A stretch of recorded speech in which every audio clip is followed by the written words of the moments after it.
Board ઉપર જે શબ્દો લખેલા છે વાંચી અને સાચો શબ્દ બનાવવાનો છે. કેવો શબ્દ બનાવવાનો છે?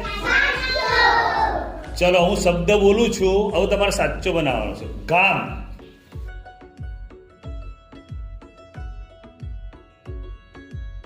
ચલો નિર્મલ.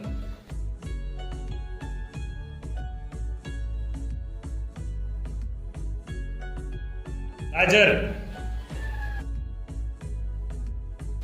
અક્ષિત.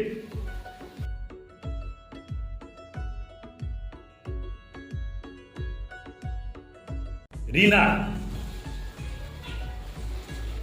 રીના શબ્દ બનાવવો હોય તો મયંક.